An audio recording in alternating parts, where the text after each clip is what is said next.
Je m'appelle Donatien Bafwedinsoni Maloko Mana. Je suis né à Kinshasa, la capitale de la République démocratique du Congo, le 11 décembre 1962. Mon parcours, formation est simple, parce que je suis un ancien élève des Jésuites. J'ai étudié au collège Bonsomi à Njili, à Kinshasa. C'est après mes études secondaires que je suis entré dans la compagnie de Jésus.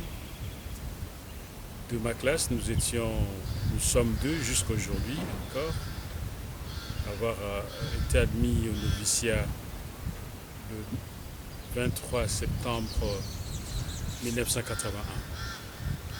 Nous avons fait notre noviciat au Rwanda, dans une ville voisine de Bukavu. C'était à Tchangougou. Et nous avons fait une très belle expérience à Tchangougou pendant 2 ans. Et c'est là où j'ai appris à connaître davantage la compagnie de Jésus, même si j'avais étudié dans une école de jésuites. Mais c'est au noviciat que j'ai appris à connaître davantage la compagnie. Et en même temps approfondir ma propre vocation et évidemment approfondir la spiritualité initiale. Nous avons appris à prier et surtout avec les exercices spirituels. Je crois que c'est une expérience qui m'est restée toujours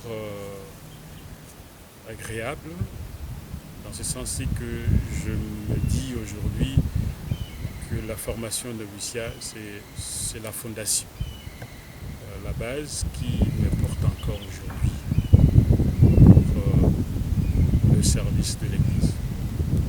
Après ces 2 années, voilà, nous avons été envoyés à Kimwenza, à l'Institut de philosophie Saint-Pierre-Canisius, pour l'étape de la philosophie. Et c'était de 86, plutôt de 83 à 86. Et quand j'ai terminé les études de philosophie, j'ai été envoyé à l'université de Lubumbashi pour continuer, ajouter encore 2 années de philosophie et donc avoir une maîtrise en philosophie. Et je pense que cette étape a été aussi très importante dans la mesure où cela m'a ouvert au travail intellectuel, m'a ouvert à la connaissance du monde de philosophie. Et je sais que pendant ma maîtrise, j'ai beaucoup aimé la philosophie du langage. Et donc je me suis intéressé aux questions des linguistiques, mais liées aux problématiques de la philosophie du langage. Et j'ai toujours trouvé que c'est là où, comme on dit, réside l'être, dans la parole, dans le mot, dans le langage. On se connaît et on se fait connaître à travers un langage. Et pour nous, les humains, la parole. Et puis, comprendre que pour nous, catholiques, la parole de Dieu est essentielle. Puisque Dieu lui-même, au commencement, était la parole. Et le Verbe s'est fait chair. Et c'est par lui que nous vivons et que nous sommes là où nous sommes aujourd'hui. Après cette expérience de formation intellectuelle en philosophie, je fus envoyé en régence à Kasongolunda, à plus ou moins 500 km de Kinshasa, où j'ai pu alors enseigner.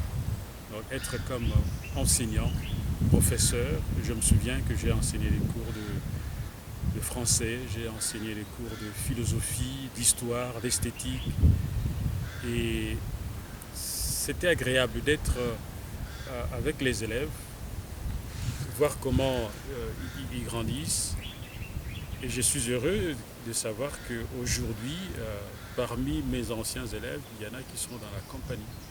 Et ils sont prêtres et de temps en temps, quand on se voit, on se rappelle un peu ces vieux souvenirs où nous étions professeurs, élèves, etc.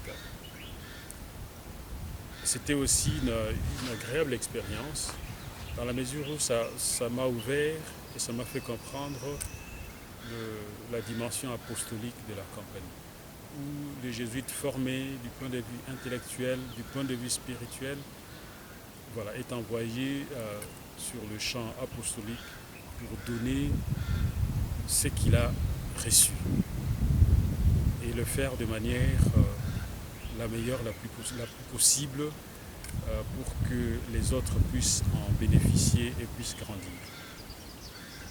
Et après cette année de régence, 88 à 89, j'étais envoyé à Nairobi, à Hekima College, au Kenya, pour l'étape de la théologie. C'était en anglais. Bon, nous sommes francophones. Arrivé là-bas, on devait approfondir le peu d'anglais qu'on avait appris à l'école. Et le premier semestre, je l'ai dit toujours, a été laborieux. Mais après, voilà, nous nous sommes mis au travail et nous avons pu bien suivre nos cours de théologie en anglais jusqu'au bout. Et je pense que les résultats ont été plus que satisfaisants. C'est ainsi qu'après Nairobi, j'étais envoyé à Rome pour commencer des études de droit canonique. Les supérieurs m'ont demandé de faire ces études parce qu'il y avait un besoin aussi bien dans la province que dans l'assistance. Et c'était davantage dans la perspective de pouvoir enseigner un jour dans nos institutions. Et je me souviens que pendant que j'étais étudiant à Rome, j'ai été invité à prendre part à une réunion des supérieurs majeurs, mais aussi des préfets ou des doyens de nos institutions qui devaient discuter de la question de maisons de formation. Entre autres, fallait-il continuer simplement avec Hekima College où il fallait ouvrir ou avoir un autre théologat dans un pays francophone. Donc c'était pendant que j'étais étudiant.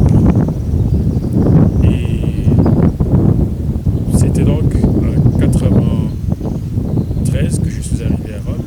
Mais auparavant, j'avais été déjà ordonné diacre le 22 avril 92 à Kinshasa au cours d'une réunion des scolastiques. Donc, nous sommes partis de Nairobi à Kinshasa pour cette réunion et c'est au cours de cette réunion que nous avons été ordonnés diacres. Et j'ai passé une année à Rome. Il est clair qu'on devait apprendre l'italien, approfondir le latin parce que les cours de droit canonique, il fallait avoir une connaissance suffisante du latin.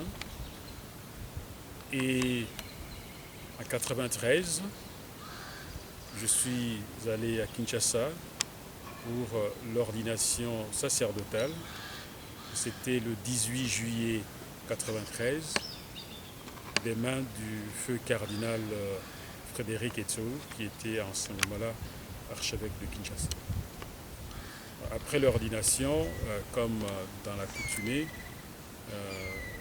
nous avons été ici et là célébrer nos prémices. Et puis, je suis rentré à Rome pour continuer, pour poursuivre mes études et donc terminer le premier cycle de droit canonique. Donc la licence ou la maîtrise. Et puis, toujours à Rome, je suis resté. J'ai été admis à faire une thèse de doctorat. Mais en même temps, j'ai pu rendre des services à la curie généraliste Et donc pendant une année et quelques mois, j'étais le secrétaire du feu père Matungulu, qui était en ce moment-là conseiller du général, assistant, et puis assistant pour l'assistance de l'Afrique et Madagascar. Et pendant que je préparais ma thèse, je faisais mes lectures, il m'a été demandé de suivre des cours de bibliothéconomie à l'école de bibliothéconomie du Vatican. Donc pendant toute une année, j'ai suivi ces cours. Et tout cela aussi en vue un jour de devenir bibliothécaire, parce qu'on avait aussi besoin de ce service à Kinshasa ou dans d'autres maisons de formation. Et donc, j'ai terminé ma thèse, je suis rentré à Kinshasa. Il était prévu que j'enseigne le droit canonique aux facultés de théologie de Kinshasa, qui avait une faculté de droit canonique. Mais voilà, pendant que je me préparais à cela, j'étais déjà bibliothécaire à Saint-Pierre-Canivus et j'ai été nommé délégué du père provincial pour la formation. Donc ça, c'était la nomination m'a été signifiée en 1999. J'ai commencé le travail en 2000 précisément. Et là aussi, au cours de ma formation, j'ai connu une expérience particulière. C'est que quand je suis rentré de Rome, je n'avais pas encore fait le 3e an à la compagnie.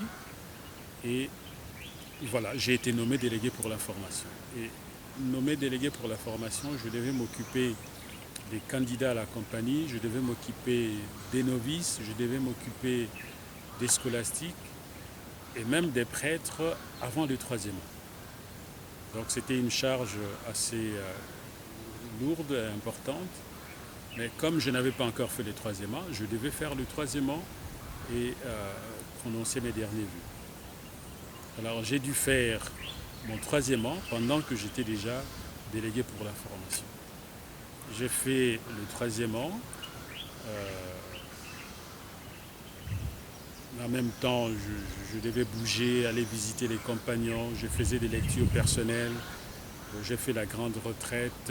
J'ai fait aussi, j'ai suivi des formations avec les confrères, les compagnons qui étaient au 3e an.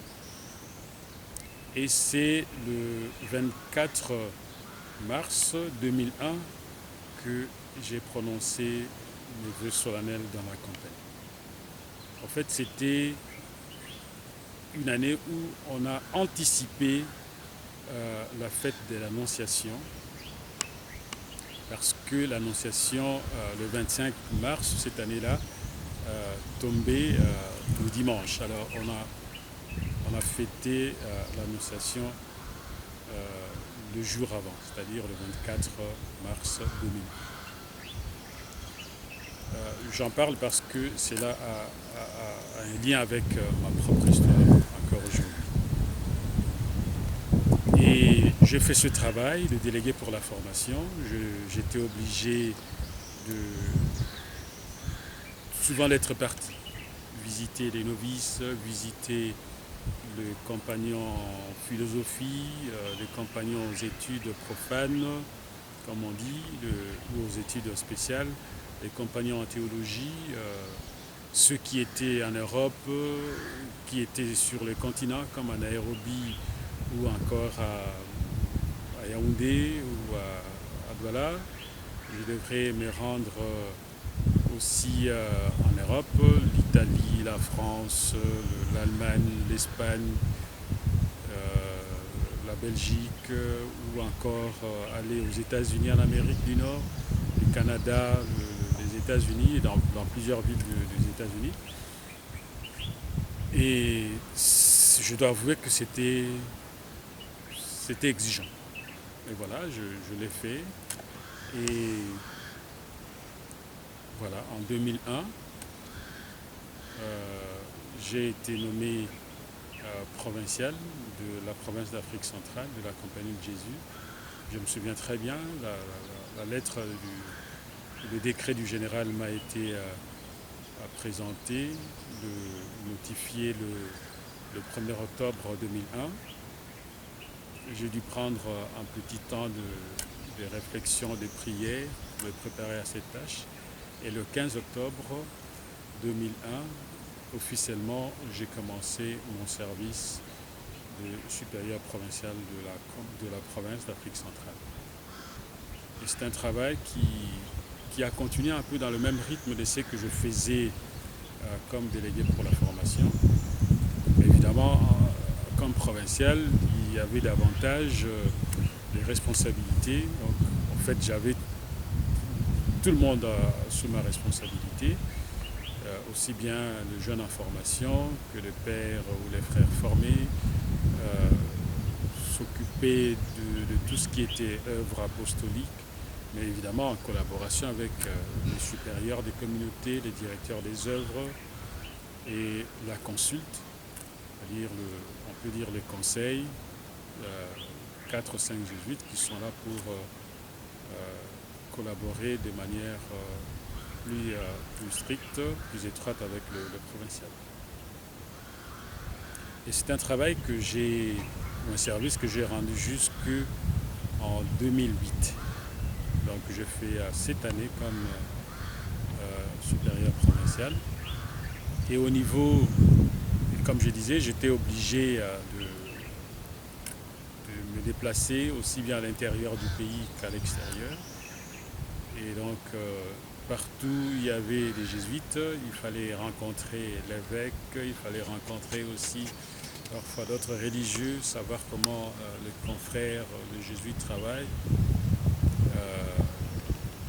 Et donc au niveau de la République et particulièrement de Kinshasa, il y a l'association de supérieurs majeurs. Il fallait collaborer avec les autres supérieurs majeurs et une fois ils m'ont demandé d'être d'abord vice-président de cette association et puis président de cette association, ce que j'ai fait pendant pratiquement 3 ans. Et en 2008, après 7 ans de service, j'ai été remplacé par un autre compagnon. Et c'était pour moi le temps de chercher à me replonger peut-être dans ce que je faisais avant, ou ce que je devrais faire, l'enseignement au niveau de l'université catholique, parce que les facultés étaient devenues entre-temps l'université.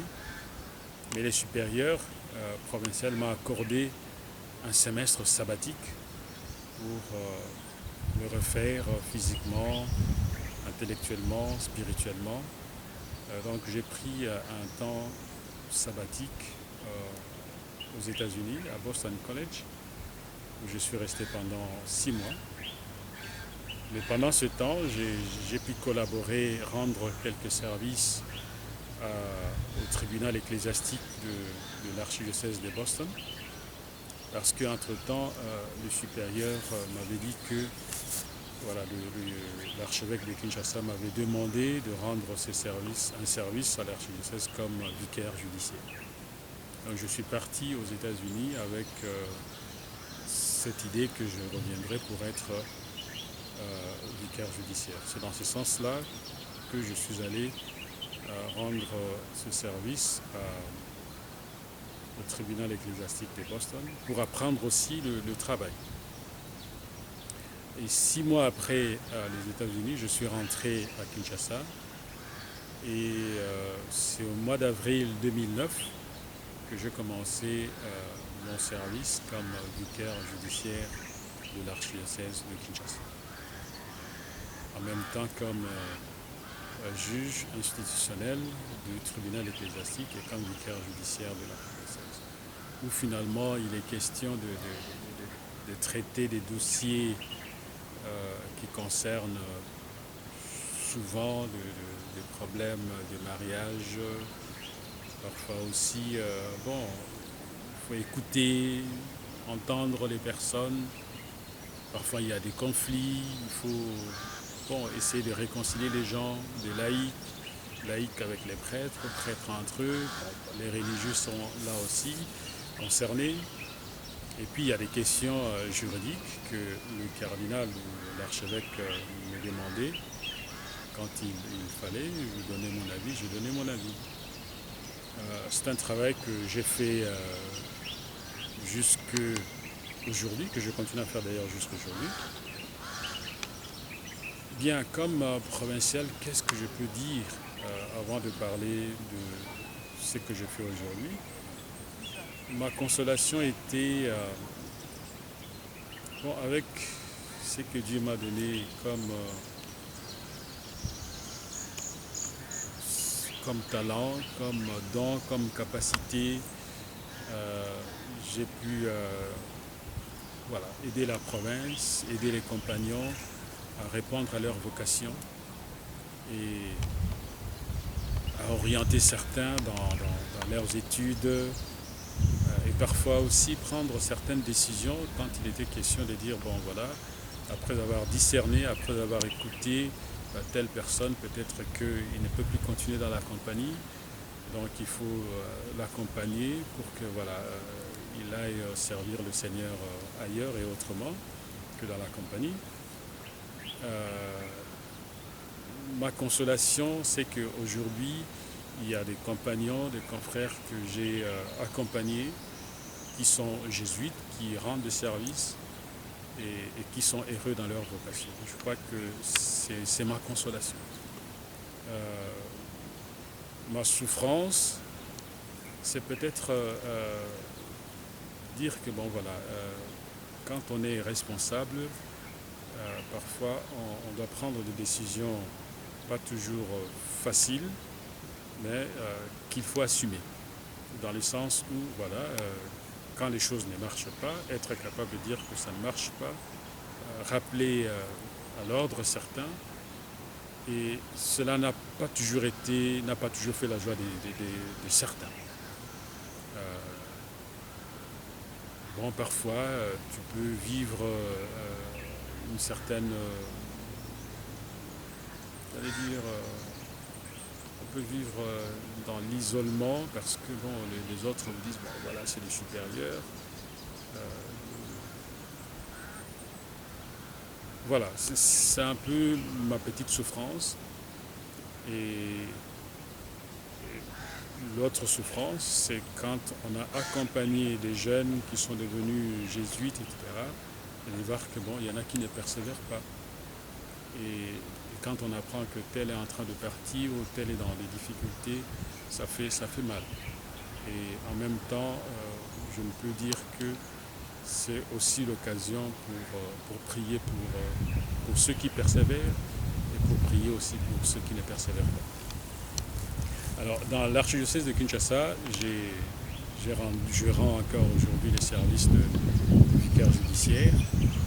C'était un monde que je connaissais plus ou moins, parce que comme supérieur provincial, j'étais en contact avec certains prêtres diocésains. Mais là, c'était de manière plus approfondie, de manière plus permanente. Et évidemment, les relations avec les uns et les autres, j'ai pu apprendre à connaître les réalités de l'archidiocèse, à connaître les prêtres, les paroisses, et voir les problèmes qui se posent. Et de manière discrète, s'il y a un conseil à donner à un confrère prêtre ou à un jeune séminariste ou à une religieuse ou à des religieux, je donne mon conseil. Cela a continué jusque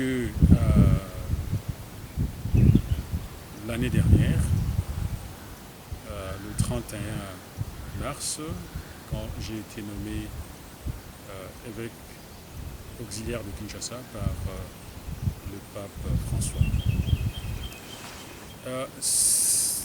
Je ne peux pas tout dire, mais les choses ont commencé de manière particulière pour moi par rapport à cette nomination le 24 mars.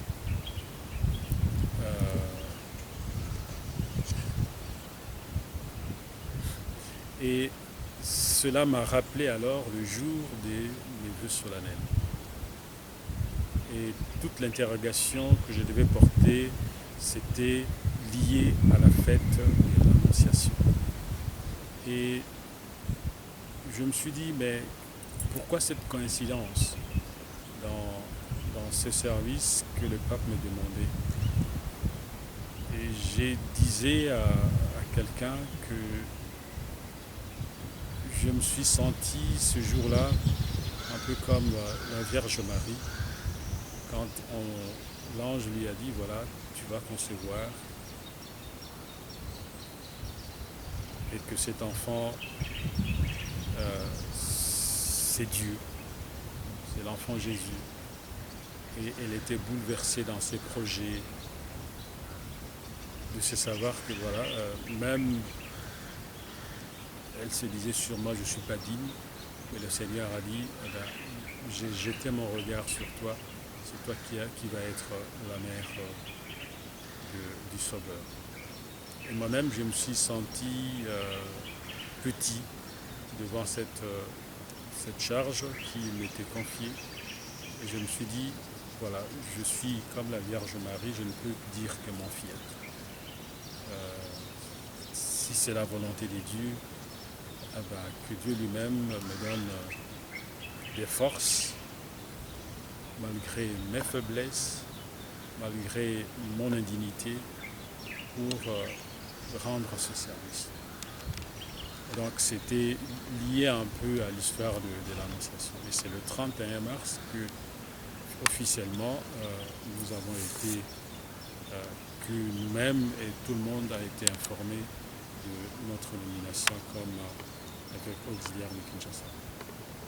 Et nous avons été ordonnés le 7 juin 2015, mais entre-temps, entre le 31 et le 7 juin, c'était le temps de préparation. Je me suis rendu à Rome pour prêter serment. J'ai pu rencontrer le pape qui m'a encouragé, sachant que bon, je suis jésuite, il est jésuite, il sait que bon, c'est pas chaque fois que cela peut arriver, mais bon, il m'a encouragé. Et nous nous sommes préparés avec comme je l'ai dit, mon jumeau, Monseigneur Jean-Pierre Pambamba. Nous nous sommes préparés spirituellement à cette ordination. Et le 7 juin, nous avons été ordonnés sacré évêque, le cardinal Laurent Monsengo. Et donc il y avait deux autres évêques comme consécrateurs. Je me souviens, il y a Monseigneur Roche, Roch, je crois, qui est secrétaire à la congrégation pour la discipline des sacrements. Et puis il y avait Monseigneur Philippe Guéret, évêque de Imolo. Et c'était une célébration émouvante de voir l'esplanade du Palais du Peuple à Kinshasa plein de monde, de gens que l'on connaissait, beaucoup que l'on ne connaissait pas. Et de voir que toutes ces personnes sont venues pour prier avec nous et pour nous. Et quand il était question après de saluer la population, j'avais des larmes aux yeux. Et voir que cette foule immense était là pour nous dire, ben voilà, désormais vous êtes notre Père spirituel. Et donc pour moi c'est en même temps une grande responsabilité de dire, bon voilà, le Seigneur aujourd'hui me confie avec les autres évêques la charge de conduire son peuple. Et donc d'affermir la foi de ce peuple, de faire entrer ou demeurer dans l'espérance et de les aider, de les accompagner chaque jour à pratiquer, à vivre la charité sincère que nous-mêmes, nous devons vivre le Sénat. Et c'est ça qui, pour moi, est très grand. Et je me dis, c'est quelque chose qui me dépasse.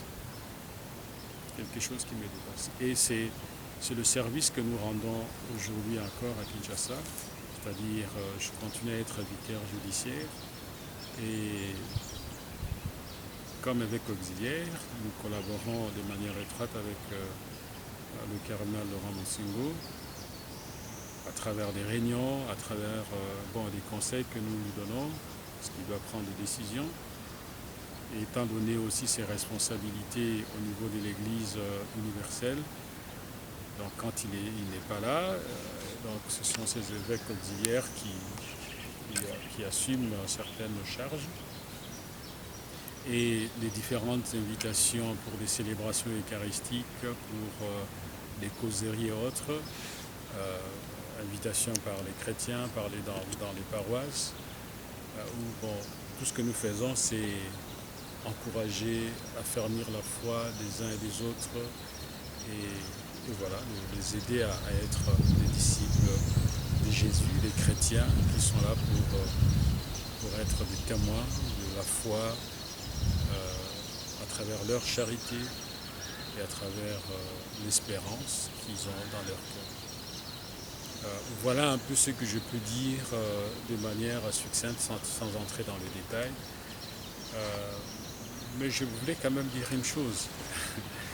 Je suis jésuite.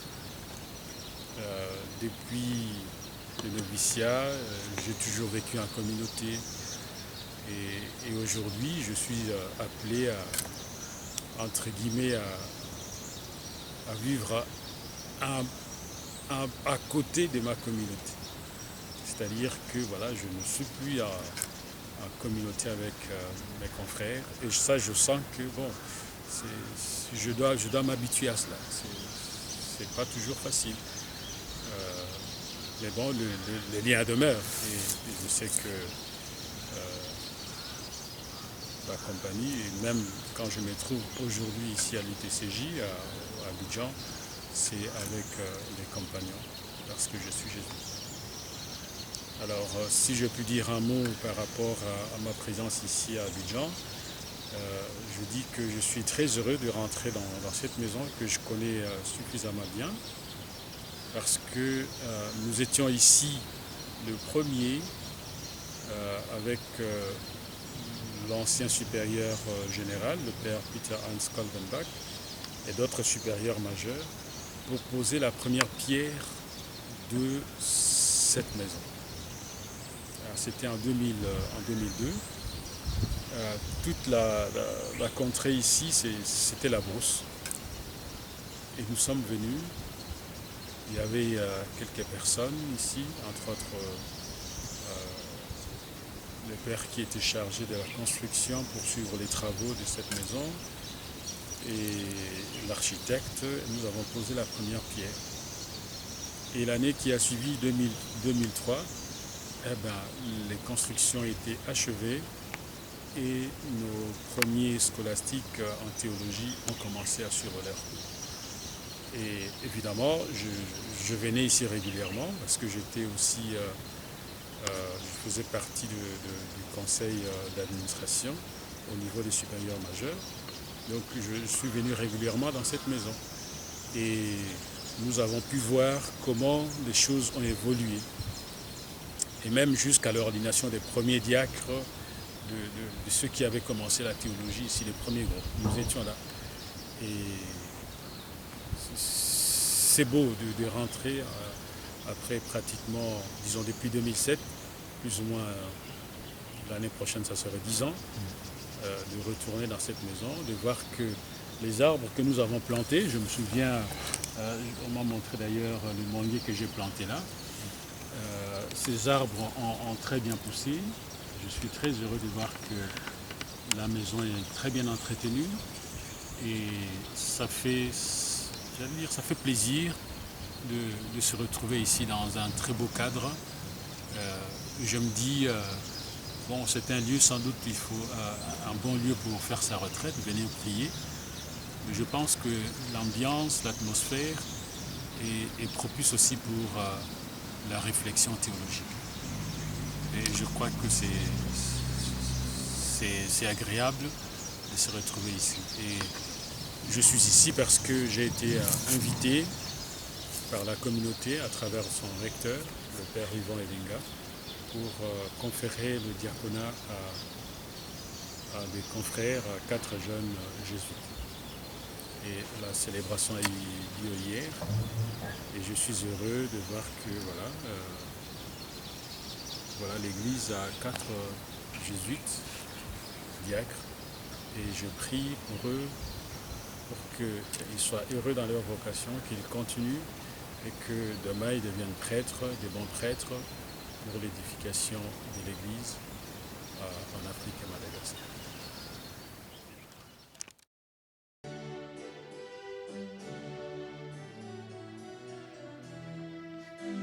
Mon âme bénit le Seigneur, mon âme bénit le Seigneur, mon âme bénit le Seigneur. N'oublie aucun de ses bienfaits. Tu me donnes la vie sans aucun mérite de ma part. Mon âme bénit le Seigneur. Pour moi et tous les hommes, le soleil et la lune brillent. Mon âme bénit le Seigneur. Mon âme bénit le Seigneur. Mon âme bénit le Seigneur. Mon âme bénit le Seigneur. N'oublie aucun de ses bienfaits. Comme l'eau coule, le vent souffle, les plantes croissent. Mon âme bénit le Seigneur.